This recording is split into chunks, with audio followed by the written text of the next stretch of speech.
అసలే పట్టులేని జిల్లా. ఒకప్పుడు పట్టుమని 10 మంది నాయకులు కూడా ఉండేవారు కాదు. 5 ఏళ్లు గడిచేలోగా కథ మొత్తం మారిపోయింది. నాకంటూ సీటు కోసం పోటీ పడుతున్నారు నాయకులు. కానీ ఆ పార్టీలో ఓ లెక్కంటూ ఉంటుందిగా. బరిలో దిగాలన్నా, బలం నిరూపించుకోవాలన్నా పార్టీ అండదండలు చాలా అవసరం. అందుకే ఇప్పుడు ఆ జిల్లా నాయకులు అధినేత ఆశీర్వాదం కోసం ఎగబడుతున్నారు. సర్దుబాట్లలో తమ సీటుకి ఎక్కడ ఎసరొస్తుందో అని భయపడిపోతున్నారు. ఇంతకీ అధికార పార్టీలో అభ్యర్థుల జాబితా రెడీ అవుతుందా? గెలుపు గుర్రాల లిస్టులో ఎవరెవరి పేరు ఉండే అవకాశం ఉంది? సీటు కోసం తెర వెనుక పావులు కదుపుతున్న నాయకులెవరు?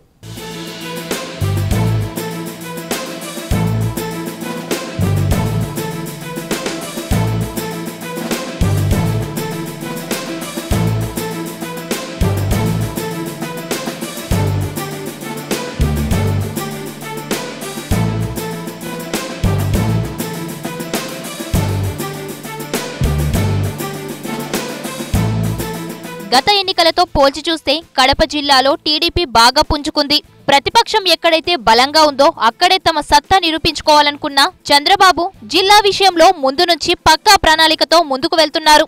అభివృద్ధి పనుల విషయంలో కాస్త ప్రాధాన్యత పెంచడంతో పాటు చేసిన పనులు జనాల్లోకి తీసుకెళ్లడం కోసం గట్టి ప్రయత్నం చేశారు. అవి కొంతవరకు సఫలీకృతమయ్యాయి. ఏది ఏమైనా జిల్లా ఫలితాలు పూర్తి ఏకపక్షంగా కాకుండా కొన్ని సీట్లు తమ ఖాతాలో వేసుకోవాలన్నది చంద్రబాబు ప్లాన్. అందుకోసం చివరి వరకు అవకాశాలను అందిపుచ్చుకోవాలనుకుంటున్నారు. గతంలో స్థానిక నాయకులకు చంద్రబాబు ఎక్కువ ప్రాధాన్యత ఇచ్చేవారు కాదన్న అభిప్రాయం ఉండేది. ఎందుకంటే అక్కడి వారిని ఎంతగా ప్రోత్సహించినా ఎన్నికల నాటికి బోల్తా కొడతారన్నది ఆయన అభిప్రాయం. కానీ స్థానికంగా ఉండే నాయకులను ఎంత బలంగా తయారు చేస్తే గెలుపుకు అంత అవకాశం ఉంటుందని గ్రహించారు. జిల్లాలో అధికార పార్టీకి పెద్దగా ప్రజాప్రతినిధులు లేకపోయినప్పటికీ పార్టీ నాయకులు ఎలాంటి ప్రతిపాదనలు పెట్టినా వెంటనే ఓకే చేస్తున్నారట. ఇటు ఆర్థికంగాను అటు జనాల్లో పాపులారిటీ పరంగాను నాయకులు గతం కంటే కొంత బలపడ్డారు.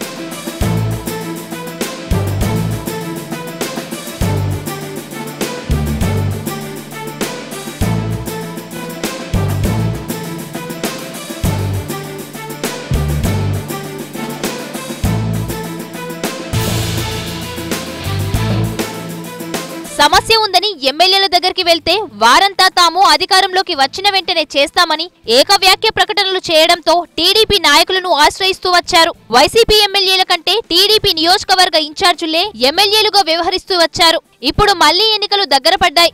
రాష్ట్రంలో రాజకీయం మాత్రం చాలా గందరగోళంగా ఉంది. గెలుపుపై ఎవరి ధీమా వారు వ్యక్తం చేస్తున్నారు. కడప జిల్లాలో మాత్రం సగం సీట్లైనా వర్కౌట్ చేయాలన్న ప్లాన్ తో ఉన్నారు టీడీపీ నాయకులు. అందుకే గెలుపు గుర్రాల కోసం ఇప్పటి నుంచే వేట మొదలు పెట్టారు. నియోజకవర్గాలన్నింటికీ ఇన్ఛార్జీలు ఉన్నప్పటికీ వారిలో చాలా మందికి సీట్లు వచ్చే అవకాశం లేదు. ఎన్నికలను బాగా డీల్ చేయగలిగే వాళ్లే సీట్లు ఇవ్వాలని భావిస్తుంటారంట చంద్రబాబు. దానికి కావలసిన కసరత్తు ఇప్పటికే మొదలైంది.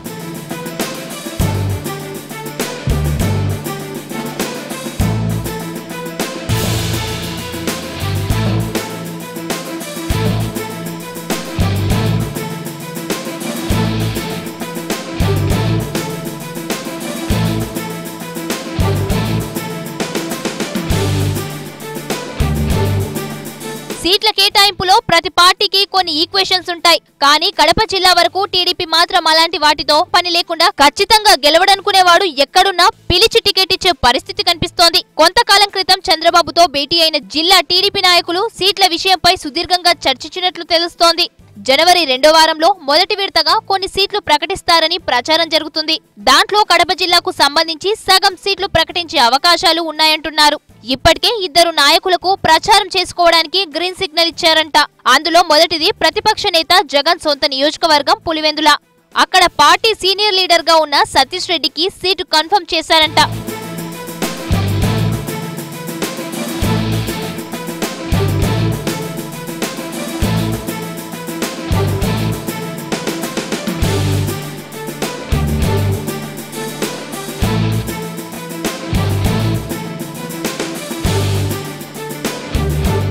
కంటే ముందే పులివెందులకు నీరు ఇస్తామని చంద్రబాబు ప్రకటిస్తే పులివెందులకు నీరు తెచ్చే వరకు తాను గడ్డం తీయనని శపథం చేసి మరీ తిరిగాడు సతీష్ రెడ్డి. గంటికోట పనులు సతీష్ రెడ్డి దగ్గర నుండి చంద్రబాబుతో చెప్పించి అధికారుల చేత పని చేయించడం వల్లే త్వరగా పూర్తయ్యాయి.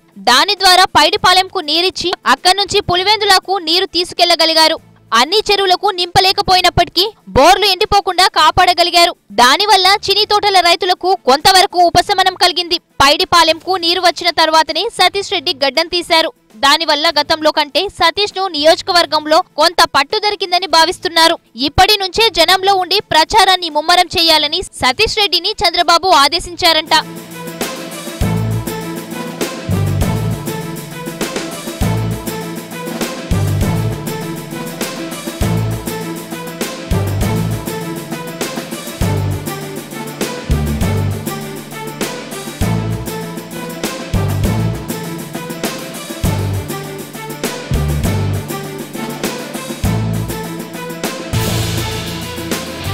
ఇక చంద్రబాబు ఫైనల్ చేసిన సీటు రాయచోటి. ఇక్కడ వర్గ విభేదాలు ఎక్కువగా ఉన్నాయి. మాజీ ఎమ్మెల్యే పాలకొండరాయుడు కొడుకు ప్రసాద్ టికెట్ ఆశిస్తున్నారు. ఇక్కడ కాపు సామాజిక వర్గం ఓట్లు కూడా ఎక్కువగా ఉండడం అందుకు కారణం. అయితే గత ఎన్నికల్లో పోటీ చేసిన రమేష్ రెడ్డికే చంద్రబాబు ఓకే చేశారంట. రమేష్ రెడ్డి సోదరుడు శ్రీనివాసులరెడ్డి జిల్లా పార్టీ అధ్యక్షుడిగా కూడా పనిచేస్తున్నారు. దీంతో అన్నదమ్ములిద్దరూ రాయచోటి అభివృద్ధిపై దృష్టి పెట్టారు. ప్రభుత్వ పథకాలు పెద్ద మొత్తంలో అక్కడి ప్రజలకు అందించగలిగారు. దీంతో సామాజిక వర్గం పరంగా ఉండే ఈక్వేషన్స్ ను పక్కన పెట్టి రమేష్ రెడ్డికే టికెట్ కన్ఫర్మ్ చేసినట్లు సమాచారం. దీంతో రమేష్ రెడ్డి కూడా ఇప్పటి నుంచి పూర్తిగా నియోజకవర్గానికే పరిమితమయ్యి ప్రచారం ముమ్మరం చేస్తున్నారు. అయితే బలిజ సామాజిక వర్గం వారు మాత్రం జిల్లాలో 2 ఎమ్మెల్యే, 1 ఎంపీ సీటు తమకు ఇవ్వాలని డిమాండ్ చేస్తున్నారు.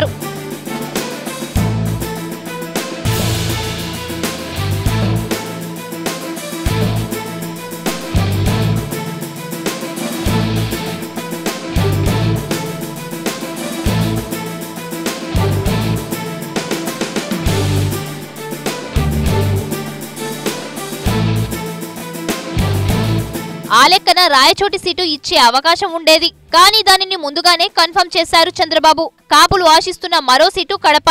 అయితే దీనిని కూడా ఇస్తే శ్రీనివాసుల రెడ్డికి లేదంటే ముస్లిం అభ్యర్థికి ఇవ్వవచ్చని ప్రచారం జరుగుతోంది. ఇక రాజంపేట ఎంపీ సీటు నుంచి సాయి ప్రతాప్ ను బరిలో దించాలని కాపులు కోరుతున్నారు. దీనిపై మాత్రం ఇంకా ఎలాంటి స్పష్టత రాలేదు. ఇక్కడి నుంచి బత్యాల చెంగలరాయుడిని ఎంపీగా బరిలో దించుతున్న ప్రచారం కూడా జరుగుతోంది. ఇక కడప ఎంపీ అభ్యర్థిపై క్లారిటీ వచ్చే వరకు జమ్మలమడుగు సీటు ఎవరికి ఇస్తారన్నది తెలిసే అవకాశం లేదు. చంద్రబాబు మొదటి లిస్టు ప్రకటించేలోపు జిల్లాలో మరో 2-3 సీట్లు ఫైనల్ చేసే అవకాశాలున్నాయి. చూడాలి మరి టీడీపీ దింపబోయే గెలుపు గుర్రాలను వైసీపీ ఎలా ఎదుర్కొంటుందో.